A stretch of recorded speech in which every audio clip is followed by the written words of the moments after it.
أقوى 7 خيول في العالم، والأخير بيقدر يجر قطر لوحده. رقم 7. خيل فريزيان، ده البي ام بتاع الخيول، لونه أسود فاحم وشعره ناعم وطويل، جاي من هولندا، وكان الخيل المفضل للفرسان في العصور الوسطى لأنه بيقدر يشيل فارس بدرع حديد وزنه تقيل جدا، وهو بيجري بمنتهى الرشاقة.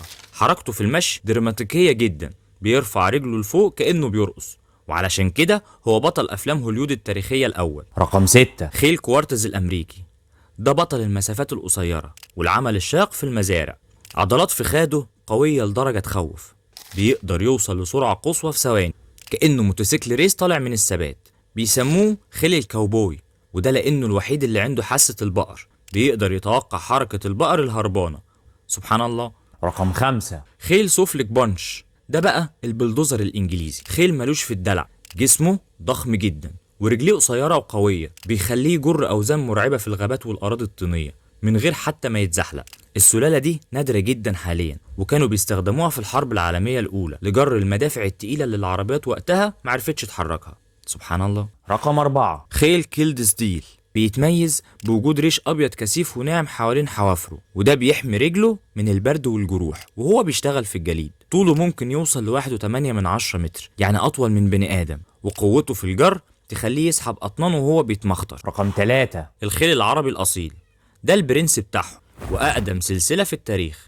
ده مش بتاع شيل تقيل، ده بتاع نفس طويل، عنده قفص صدري واسع، ذكائه مش طبيعي لدرجة انه بيعرف صاحبه من مشيته. رقم 2. خيل برشيرون، ده الوحش الفرنسي اللي كان مخصص للحروب العنيفة. الحصان ده ذكي وهادي جدا رغم حجمه المرعب، وعنده قدرة عجيبة جدا انه يقدر يشتغل لساعات طويلة من غير ما يتعب، وجسمه عريض لدرجة انك تحس انك راكب كنبة مش حصان. وقبل ما نعرف رقم 1 ما تنساش تعمل لايك واشتراك وفعل الجرس عشان ما يفوتكش حاجة. واخيرا رقم 1. خيل الشاير، الملك المتوج، ده التريلا بتاع الخيول، أضخم وأقوى حصان في العالم بلا منازع. وزنه ممكن يوصل ل 1200 كيلو، يعني قد وزن عربية ملاكي صغيرة كاملة. سجلوا في التاريخ إن زوج من خيول الشاير قدروا يجروا حمولة وزنها 50 طن، يعني يقدر يجر قطر لوحده لو عايز. بس الخيول دي رغم قوتها الجبارة اللي تقدر تفرتك عظم أي حد، إلا إن أغلبها بيسموهم العمالقة اللطاف، وده لأن طبعهم هادي جدا مع البشر. قول لي بقى، لو جاتلك الفرصة ان انت تربي حصان منهم هتربي مين؟ وده كان الجزء الاول من سلسلة اقوى الخيول في العالم.